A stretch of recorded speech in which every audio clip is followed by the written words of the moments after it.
Hello there and welcome to another episode of my WWE save. And in this episode we've got the post-payback episode of SmackDown, where SmackDown is building towards Vengeance pay-per-view. So for the first time, our pay-per-views are going to be split branded in order to try and build as many stars as we physically can, by giving them all as much outreach as possible. If you're new around here, make sure you hit that thumbs up button if you enjoy this video. Subscribe if you haven't already. I post WWE booking videos at 3 times a week. I also stream over on Twitch, which you can find in the description. And we'll kick things off with Vince McMahon coming out to announce, the same way he did on Raw, he's going to announce the SmackDown General Manager, and he selected Mark Calloway, the former Undertaker. But this isn't the Undertaker, this is Mark. This is the man, not the gimmick. Not the same music. He's using, not even using rolling, he's using some old rock. But he's got some he's a new character, as played by Mark Calloway, and he's coming out as the new SmackDown General Manager. It's a 100 rating. We then get the first person to come out in the new era is Bayley, the SmackDown Women's Champion. Comes out from Raw and she's interrupted by Liv Morgan from Monday Night Raw. Liv Morgan comes out and she goes, "Bayley, you keep going on about how you've beaten everybody. You haven't beaten me though. I don't remember you ever beating me." And Sasha's out. "Why don't you face me for a bit? Because I reckon I can beat you." And Bayley just laughs off the challenge and walks off. She does not even acknowledge the challenge even happened. Gets an 82. Good promo from both guys. We then get a lucha match as Glam Metalik defeats Bandido in 13:57 with a fireman carries fisherman driver. We've been showing a little bit of dissension between these guys for a while now, pretty much since Bandido debuted. Metalik's never fully trusted him, and now this has gone off into it, and they've actually agreed to face each other. And Metalik wins with the fireman carry fisherman driver, which is of course the Metalik driver. Gets a 73 rating. Good match. Show. The Fiend appears on the Titantron, just the Fiend, not in the Funhouse. And he just stares at the camera. And you hear Bray Wyatt's voiceover. "Don't be scared. Your fears aren't anything to be afraid of. Your fears are what make you human." And it just cuts out. Pretty much the Fiend is saying he's ready for anybody.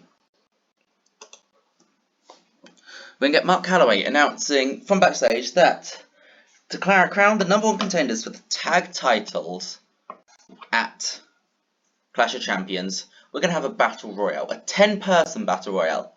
But the last 2 are going to have to fight each other right there, rather than eliminate each other.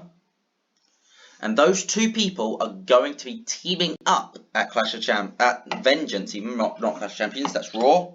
They're going to be teaming up to face the Motor City Machine Guns. And the Battle Royale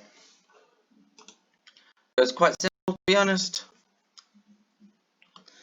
It was AJ Styles, Chad Gable, Christian, Drew Gulak, Elias, Finn Balor, Jey Uso, Kofi Kingston, Robert Roode, and Shinsuke Nakamura. A few storylines you can see which are involving some people in this match. And also you can see a few of the guys who have come over from Raw, including, Finn Balor and Christian. And it was Finn Balor who got the most eliminations in this match, and he was a member of the final 2 with AJ Styles, meaning at Clash of Champions, AJ Styles did beat Finn Balor in the ensuing match, but at Clash of Champions, no, Vengeance, it's going to be AJ Styles and Finn Balor versus the Motor City Machine Guns for the tag team titles. Gets an 87 rating, pretty good stuff. Mickie James is making a big return tonight, and halfway through her entrance, Sonya Deville runs from the back and just starts wailing on her.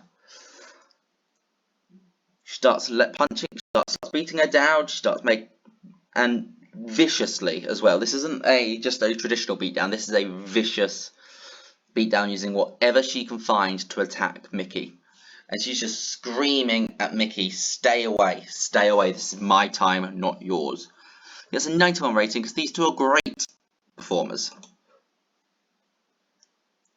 We're going to get another one of Big E's open challenges for the Intercontinental Championship, and, well, the jobber Cal Bloom answers. He might be a jobber, he's still a roster member though, so he's still allowed to answer open challenges. And he does answer his open challenge, and Big E squashes him in less than 3 minutes. Pretty good. And after the match, Big E gets jumped by the Artist Collective, and Kofi, having already fought in the match earlier tonight, he was eliminated by Rude, I think, or Balor. He one of the two. Kofi comes out, and he sort of fends them off. And next week, we're going to be getting Kofi Kingston versus Shinsuke Nakamura. It's an 87 rating for that segment.